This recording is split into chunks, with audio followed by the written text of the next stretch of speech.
안녕하세요. 달콩 왕가탕으로 정철훈 대표입니다.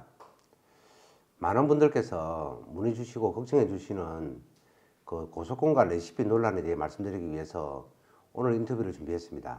먼저 달콩 왕가탕으로 해서 진행 중인 고속건에 대해서 말씀드리고 싶습니다. 왜 시형 100곳에 있는 탕후루, 수원역에 있는 탕후루 점주인 신규씨와 씨를 레시피 도용으로 저희가 고소를 했을까? 이 부분에 대해서 의문을 가지고 오해가 많아서 입장 발표를 하기 위해서 영상을 들었고요. 제일 처음에 보면 22년 11월부터 2023년 1월에 대한 내용입니다. 여기가 대전점에 일했던 탕후루 씨와 대전점 점주인 우리 점주 사장님 그분의 카톡 내용입니다. 뭐라고 왔냐면 부모님이 계속 쪽갈비를 주장하셨는데 설득해서 천안 아산이나 평택 쪽에 저도 사장님 따라 탕후루 매장을 차리고 싶어 한다. 그래서 이제 이 사장님께서 탕후루 가게를 개인적으로 할래 왕가를 할래 이렇게 물어보게 된 겁니다. 개인적으로 차릴 거면 말리고 싶다. 그랬더니 는 당연히 왕가탕후루를 차려야죠. 면허 따고 집 정리하고 하면서 천천히 알아볼 생각입니다. 그건 상도덕에 어긋나는 거죠. 이렇게 카톡을 주고받았다고 합니다. 그러고 나서 한 달 정도 지나고 나서 신기한테 다시 카톡이 왔다고 합니다. 그래서 사장님 저는 그냥 왕가 안 하고 개인 탕후루를 차리고 싶다. 왕가는 운영하는 방식이 저랑 좀 안 맞는 것 같다. 이렇게 연락이 온 것 같습니다. 대전 사장님 점주 입장에서는 말리고 싶다. 그렇게 하지 말고 그냥 왕가를 해라. 그리고 왕가 하라고 제 전화번호까지 줬답니다. 제 전화번호를 줬는데 저한테 연락은 오지 않았습니다. 그러고 나서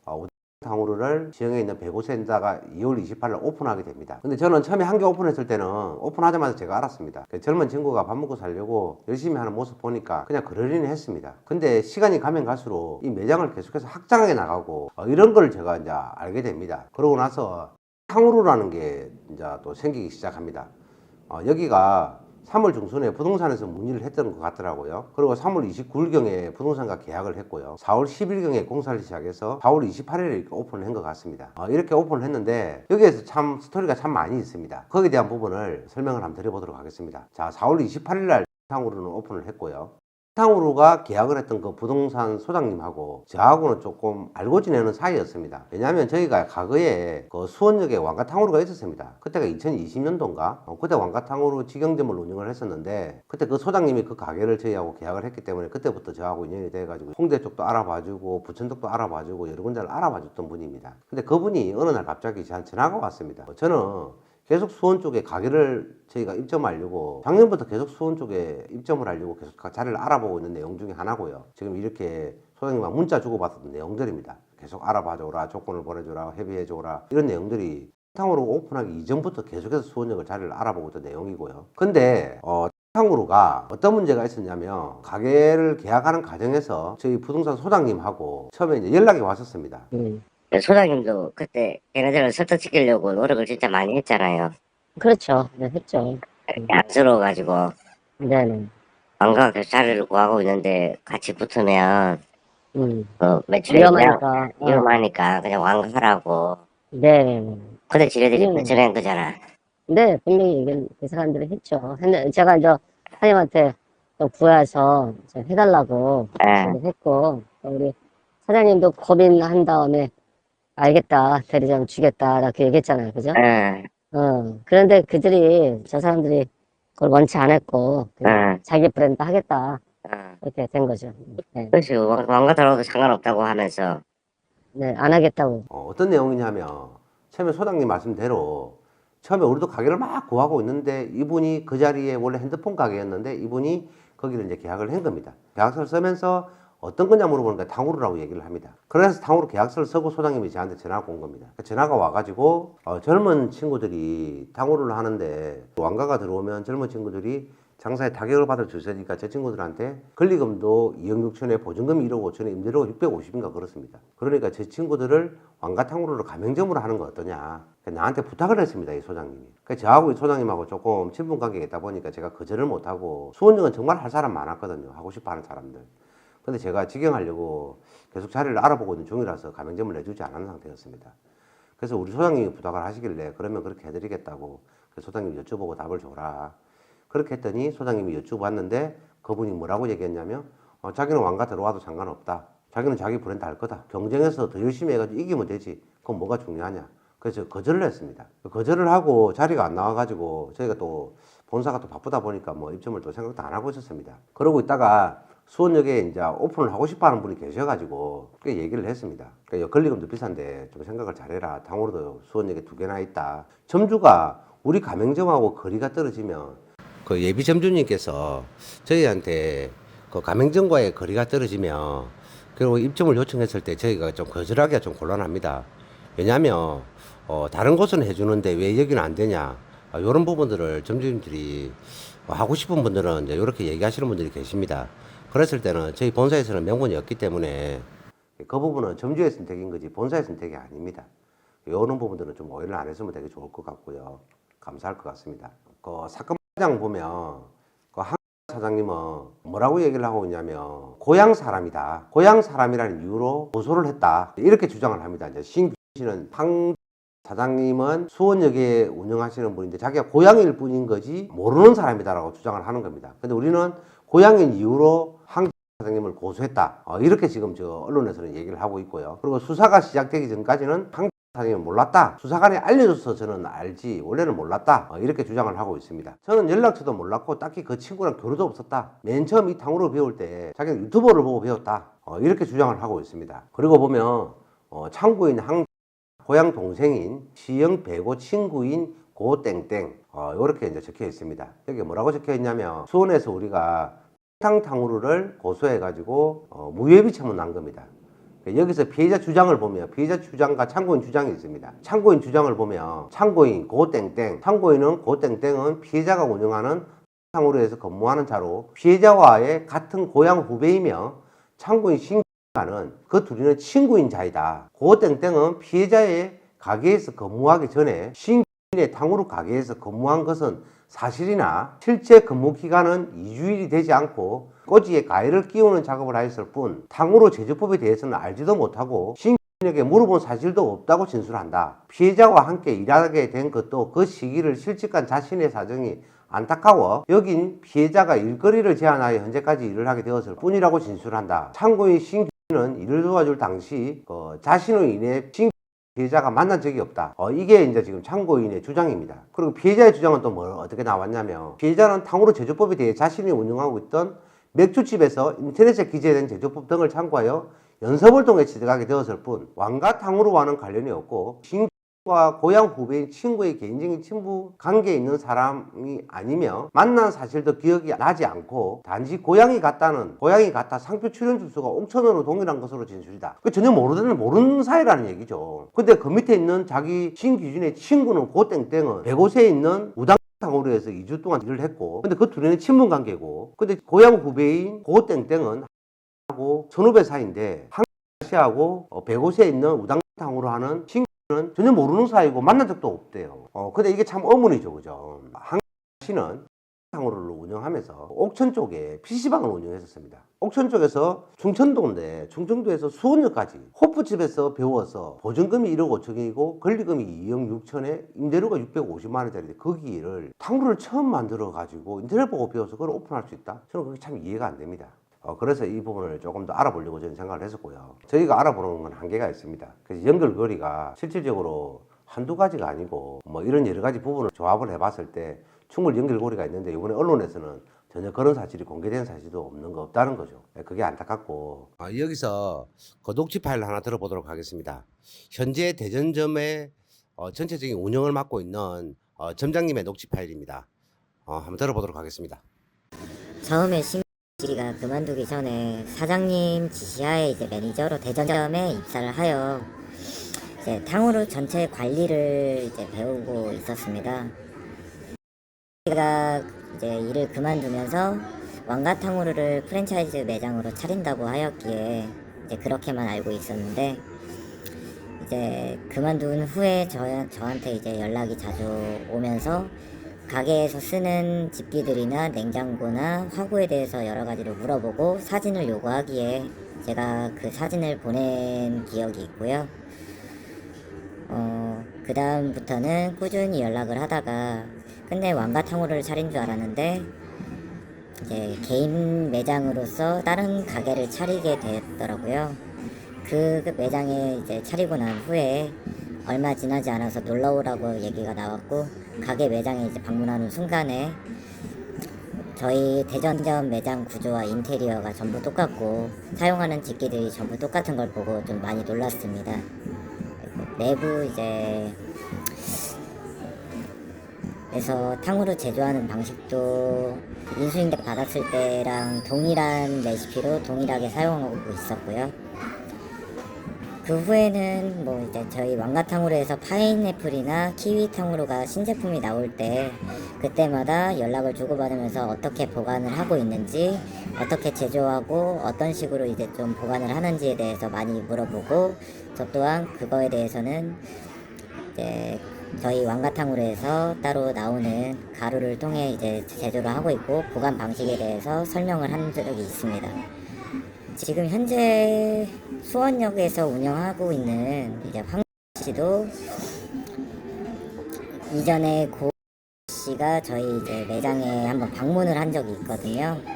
그때 당시에 그 두 분이서 매장 내부를 둘러보면서 탕후루를 하나씩 집어 가시고 매장에 있는 모든 걸 좀 이제 잘 살펴보고 그 다음에 이제 수원역점을 오픈하신 걸로 기억하고 있습니다. 그러면 네. 그 혹시 신씨와 그 고씨는 어디서 만났나요? 씨와 고 씨는 제가 씨 매장에 놀러 간 당일날 이제 거기에서 고 씨가 일을 근무를 하고 있었습니다. 그때 같이 술을 마시게 됐고 친하게 지내게 되었습니다. 그때 혹시 그 고씨는 뭐 과일 작업만 하고 있었나 아니면 탕후루 제조하는 거나 전체적인 이런 거를 다 다 보고 있었나요? 가게 전체적인 업무를 서포트하는 느낌으로 모든 일을 다 도맡아서 하고 있었습니다. 그러면 탕후루 제조하는 거는 뭐 제조하는 거는 옆에서 지켜보는 것만 확인이 됐고 찍거나 만들거나 한 거는 본 기억은 없습니다. 그러면은 그때 대전지점에 방문했을 때 옆에 전체적으로 관리했던 고라는 분하고 수원역점을 운영하고 있었는 한 씨가 대전점에 방문했다는 거죠. 네, 맞습니다. 그 두 분이 방문해가지고 매장 내부까지 들어왔나요? 네, 매장 내부에 들어오셔서 창고부터 이제 싱크대 위치랑 여러 가지를 많이 보고 가셨습니다. 아, 예, 알겠습니다. 네. 녹취 파일을 들어보시면 시흥 105세에 있는 우당탕후루, 그리고 수원 역점에 있는 점주 항땡땡, 그 선육점의 후배 그 고땡땡, 그리고 고땡땡은 그 시흥 105세에 있는 그 심땡땡하고 두 분은 가까운 친구 사이였고, 고땡땡은 수원 역점에서 처음부터 같이 일하려고 했던 지인의 관계입니다. 근데 이 두 분이 대전점에 있는 우리 그 탕후루 가게에 방문을 해서 했던 내용입니다. 이렇게 됐을 때 과연 2년 동안 매니저로 있을 때 그만두고 나갈 때 지금 현재 대전점에 있는 우리 점장님하고의 그 인수인계를 하는 과정에서 친해지면서 카톡을 주고받았던 내용입니다. 밑에 보시면 그만두고 나서도 저 하구 냉동고 위에 있는 거를 사진 한 장 찍어줘라. 닥터랑 가스레인지 테이블 냉동고에 있는 거 사진 한 장만 찍어줘라. 그래서 사진을 보내준 게 있죠, 그죠? 그리고 여기 보면 내 거랑 똑같다, 이런 말을 합니다.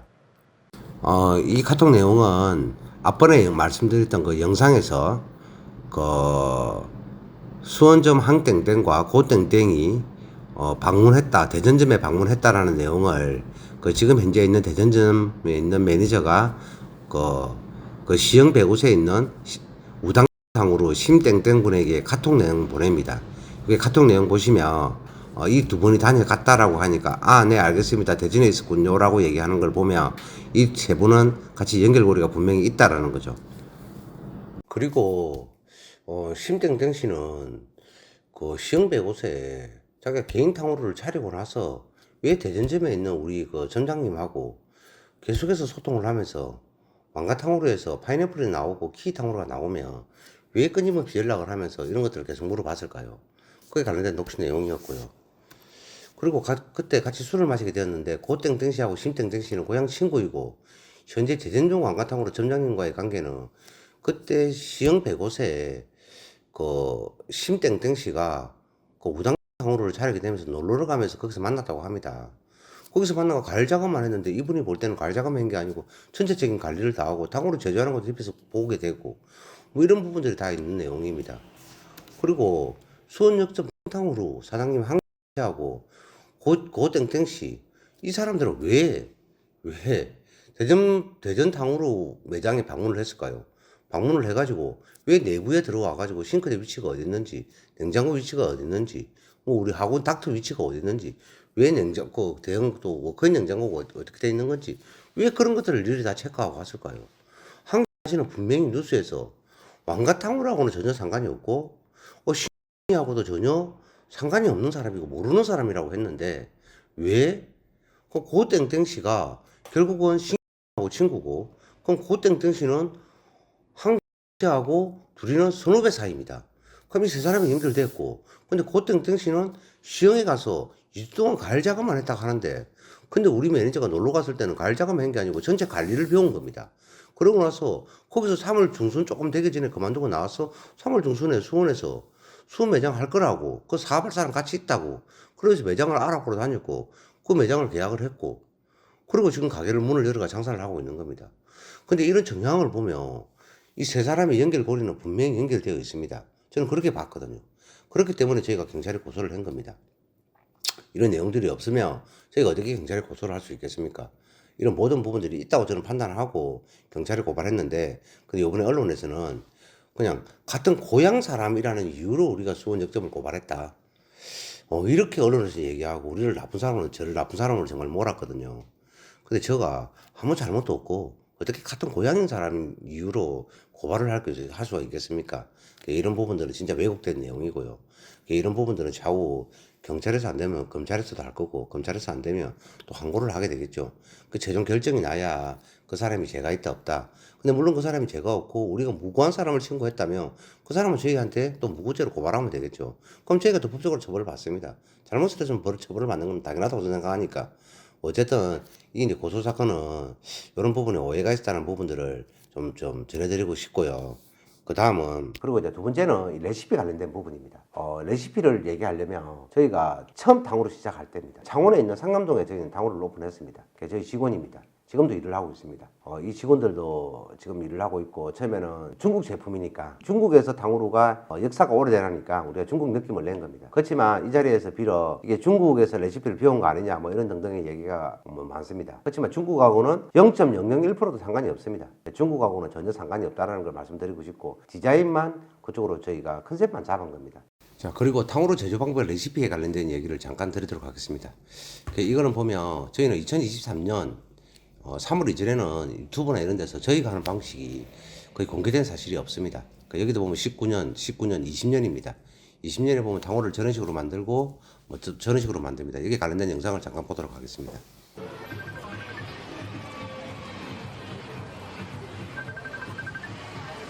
때 방울 떨어뜨렸을 때 이게 구슬처럼 떼굴떼굴 굴러가야 돼요. 영상을 보신 것처럼 저렇게 노란 물에 탕후루를 만들고, 여기는 설명드린 것처럼 저 나무로 설탕물을 집어서 저 얼음 물에다가 저걸 떨어뜨렸을 때, 저 설탕물이 굳었을 때, 탕후루를 제조했을 때 뭐 맛이 있다 이런 얘기를 하는데, 이런 식으로 만들면 탕후루가 설탕이 되게 두껍고 뭐 이런 여러 가지 문제가 생깁니다. 그리고 이제 이게 2020년 이전의 방식은 이제 국자로 붓는 방식도 있었고요. 그래서 수원역 항땡땡씨는 왜 어떻게 2023년 이전에는 저희 같이 하는 탕후루 제조 방법이 유튜브나 이런 데 시적으로 나온 게 거의 없었습니다. 저희 직원하고 저하고 여러 사람들이 찾아봤지만 거의 없습니다. 없는데 어떻게 저 영상을 찾아냈을까? 도대체 그 영상이 정말 저는 궁금하고요. 탕후루 매장을 운영하기 위해서는 필요한 조건들이 되게 많습니다. 첫 번째는 어떤 냉장고를 써야 되고 어떤 냉동고를 써야 되고, 두 번째는 가열 작업을 어떻게 하고, 세 번째는 가열별 보관 방법, 시간, 이런 거, 또 탕후루 제조 방법에는 여러 가지 조건이 있습니다. 그냥 가열 꼽아서 설탕물에 담그는 게 아닙니다. 그렇게 해가지고는 저희가 만드는 방식으로 안 됩니다. 여러 가지 조건들이 있어야 되는데 이 조건들은 실질적으로 유튜브에 다 공개되지 않습니다.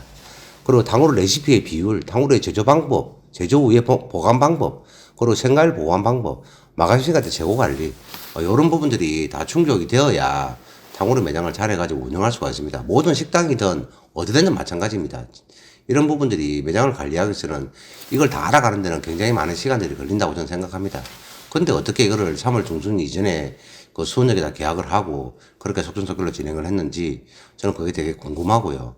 그게 어머스럽다는 말씀을 드리고 싶습니다. 어떤 걸 보고 배웠는지 그 영상을 정말 궁금할 따름입니다. 아까 말씀드린 것처럼 지금 우리가 사용하는 제조 방법이 아니라 노점에서 하는 제조 방식, 저 방식이면 당연히 탕후루도 그 방식으로 탕후루를 만들어야 되는 게 맞은 거죠. 근데 방식은 우리하고 유사한 방식으로 만들면서 과거에 했던 방식, 지금의 방식은 틀립니다. 과거에 했던 방식으로 만들면서 저런 걸 보고 배웠다? 그건 너무 모순이 아닐까요? 여기 보면 금단에 있는 부동산입니다. 부동산에서 저랑 아시는 부동산 소장님인데 저렇게 카톡이 온 겁니다. 부동산님이 갔는데 입에 쩍쩍 달라붙는다고 합니다. 탕후루를 제조하는 거를 잘못하면 입에 쩍쩍 달라붙습니다. 또 잘못하면 달고나처럼 노래지고 뭐 이런 부분들을 참 적절하게 잘 조율하고 코팅이 안 녹고 코팅이 예쁘게 입히고 식감이 아삭하고 이런 것들이 두루두루 조화가 맞아져야 탕후루가 맛이 있습니다. 그래서 이런 부분들이 실적으로 처음 하시는 분들이 운영해 보면 쉽지 않습니다. 또 탕후루 제조하기 전에 어떻게 보관해야 되고 유로는 몇 도에 보관해야 되고 샤인머스켓은 또 어디에 보관해야 되고 파인애플은 어떻게 보관해야 되고 블루베리는 어떻게 보관해야 되고 이런 것들이 다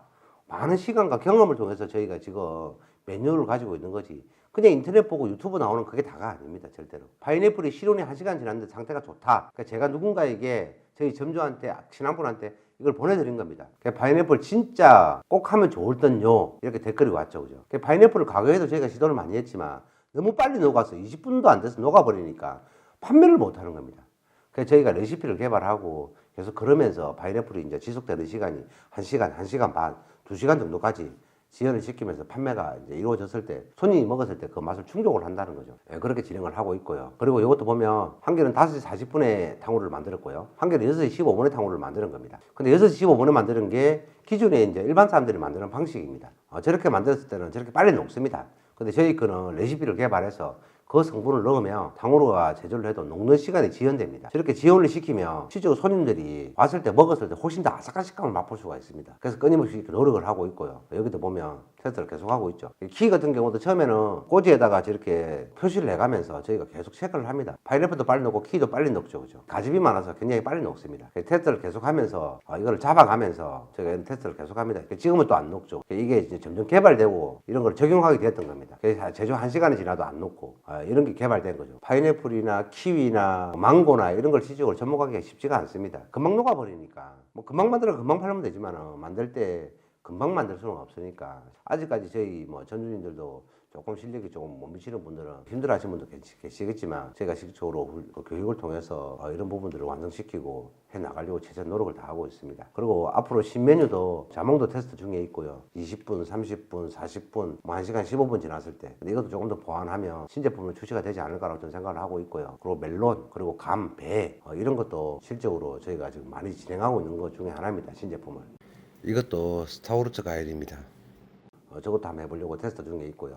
그리고 올여름에는 수박도 한번 해보려고 저는 생각을 하고 있습니다. 수박 같은 경우는 탕후루를 만들기가 정말 힘듭니다. 그렇지만 저희가 계속 끊임없는 레시피 개발에 성공을 한다면 수박도 가능하지 않을까 저는 개인적으로 그렇게 생각을 합니다. 저희는 레시피 특허가 5개가 있습니다. 탕후루가 무슨 레시피가 있어? 그러니까 특허라는 거는 세상에 단 한 번도 공개되지 않은 것들이 특허가 나오는 겁니다. 한 번이라도 인터넷에 올라오면 특허가 나오지 않습니다. 저희는 이렇게 특허가 5개가 지금 출연이 되어 있고요. 향후 또 특허 출연하는 것도 더 있습니다. 끊임없이 개발을 통해서 방향성을 잡아 나갈 거고요. 저희가 지금 쓰는 신규 레시피입니다. 달콤 시그니처라고 그래가지고 이걸 넣었을 때 훨씬 더 아삭한 식감과 유지되는 코팅이 녹는 유지되는 시간과 이런 것들이 굉장히 큰 도움을 주고 있습니다. 그리고 이번에는 또 설탕까지도 저희가 지금 개발에 거의 성공했습니다. 후르츠 스위트리라고 E가 있고 후르츠 스위트리 D가 있습니다. 그래서 이거 보면 이거는 E고 이거는 D입니다. 저희가 받아가지고 지금 계속 테스트를 하고 있고요. 그리고 이거는 일반 설탕입니다. 이거는 자연 설탕 설을 이렇게 조금 놔보고요.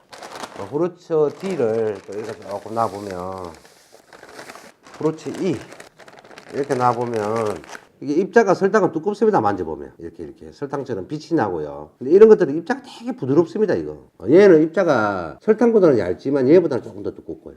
그래서 이게 후르츠 D 같은 경우는 설탕 흡수를 다운시키고 식이섬유하고 비타민이 들어가 있습니다. 그리고 후르츠 E 같은 경우는 설탕 흡수를 다운시킵니다. 근데 이제 식이섬유나 비타민이 들어간 거는 설탕값이 너무 비쌉니다. 우리 일반 설탕의 3배 정도 금액이 비쌉니다. 너무 비싸고 이제 E 같은 경우는 그래도 설탕값이 지금 거보다는 훨씬 한 2배 정도 비쌉니다.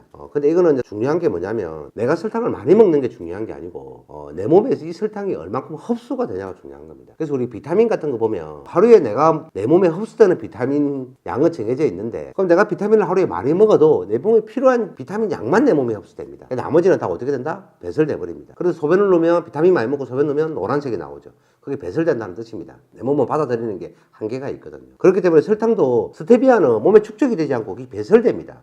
일반 설탕은 몸에 축적이 됩니다. 축적이 돼가지고 그 당이 이제 축적되면 이제 건강에 안 좋다 뭐 이런 얘기를 하는 거죠. 그래서 스테비아가 엄청 비쌉니다. 그래서 요 같은 경우도 일반 설탕보다는 흡수율이 30% 이하로 떨어진다. 그러면 우리가 먹는 설탕의 30%를 작게 먹는 거죠. 이거를 DJ와 진행한 지가 좀 꽤 오래됐습니다. 오래됐고 계속 연구를 해가지고 어쩌면 애들한테 조금 더 건강하게 좀 다가갈 수 없을까. 과일이 가지고 있는 또 비타민, 뭐 미네랄, 뭐 칼슘, 칼륨 등등의 좋은 성분들이 또 많습니다. 과일은. 과일도 필요한 영양소를 내가 먹어주면서 뭐 설탕을 이렇게 함유량을 떨어뜨린다면 애들한테 도움이 되지 않을까라는 그렇게 생각을 하거든요. 그렇기 때문에 이런 걸로 개발하려고 또 준비를 하고 있고 향후 조금 더 좋은 모양으로 나갈 거고 과일 같은 경우도 마찬가지입니다. 저희는 샤인머스켓 같은 경우도 농가에서 직접 받아가지고 물류센터를 보내서 그 다음 새벽에 다 입고가 됩니다. 운송도 전부 다 냉장차로 다 운송을 하고 있고요. 그래서 저는 과일의 품질에 대해서 신경을 많이 쓰는 사람 중에 한 사람인데 저희가 2019년도에 탕후루가 잘 됐습니다. 탕후루가 잘 돼가지고 매장을 확장하는 도중에 코로나를 맞이하게 됩니다. 코로나를 맞이하게 되면서 그 2020년도에 여름에 딸기가 없으니까 구하기가 힘드니까 2월 달부터 이제 작업을 해가지고 꼬지에 꼽아서 얘를 냉동으로 보관을 했던 적이 있었습니다. 2020년 2월부터 2021년 10월까지 이 보관을 해줬습니다. 200톤입니다. 200톤이면 돈으로 치면 인건비까지 포함하면 20억 정도 들어갑니다. 20억 정도를 제가 보관하다가 이거는 판매할 수 없다라고 판단하고 다 폐기 처분을 했습니다. 욕심 같았으면 이거 가가지고 냉동 딸기라고 그냥 이거 팔면 팔리겠죠. 탕후루 그때 워낙 유행할 때니까 팔렸을 겁니다. 2달이면 다 팔았을 겁니다. 몇 달이면. 근데도 불구하고 저는 제 양심이 허락을 하지 않습니다. 전량을 다 버렸습니다. 저는 애들이 먹는 음식을 진짜 함부로 다루지 않고 제가 애들을 좋아하다 보니까 이런 것만큼은 정말 애들한테 진짜 신선한 걸 주려고 정말 노력 많이 하는 사람 중에 한 사람입니다. 그리고 저희 매장 가보시면 과일 작업하는 곳이 칸막이가 없습니다. 저희는요. 왜 칸막이가 없냐면 칸막이를 치놓는 순간 밖에서 손님들이 보지 않는다는 이유로 관리를 소홀히 합니다. 그러면 과일이 땅에 떨어지는 걸 꼽을 수도 있고 이런 부분이 생길 수 있으니까 그 방향 때문에 저희가 노출을 시키는 상태입니다. 그만큼 과일에 대한 부분, 신선도에 대한 부분은 제가 정말 신경을 많이 쓴다는 거. 그리고 오늘 요게 사건 장에 보시면 이 영상을 보면서 참 마음이 아팠습니다. 왜냐하면 방송했던 내용을 더 표현을 더 자극적으로 해서 이 방송을 내보냈습니다. 근데 이 내용이 솔직히 진실인지 아닌지 그거 파악은 해야 된다고 저는 생각합니다. 그럼 최소한 본사로 전화를 해서 이렇고 저렇고 건데 이런 문의를 해가지고 그걸 토대로 이렇게 방송을 하는 게 맞다고 생각합니다. 저도 제 밑에 저랑 같이 가맹점주가 500분이 계십니다. 500분 밑에는 많은 직원들이 달려 있고요. 또 500분 밑에는 많은 가족들이 있습니다. 그러면 사람 수 다 협력업체까지 다 합치면 사람 수만 해도 몇만 명이 됩니다. 그분들은 실적으로 대출을 받아서 자영업을 하고 있습니다. 그런 사람들이 이런 영상 한 개로 인식이 바뀌어서 상사가 안 된다면 이런 프로그램을 통해서 그 사람들이 피해를 본다면 참 마음 아픈 현실입니다. 제가 오늘 이 영상을 촬영하기까지 어제 참 1시간도 못 자고 뜬 눈으로 밤을 새고 지금 영상을 촬영하고 있는 겁니다. 참 마음이 아픕니다. 앞으로 기자님도 마찬가지지만 실적으로 이런 문제가 생겼을 때는 진실을 확인하고 좀 했으면 너무나 감사할 것 같습니다. 그 이상으로 고소권과 레시피에 대한 얘기가 많아서 제가 또 영상을 촬영하게 됐는데 앞으로도 더 분발하고 노력해서 우리가 하는 거에 대해서 뭔가 이유가 있다. 이유 없이 누가 그 사람이 행동을 하겠습니까? 그런 걸 좀 알아주시면 너무나 감사할 것 같고 이상으로 마치도록 하겠습니다. 감사합니다.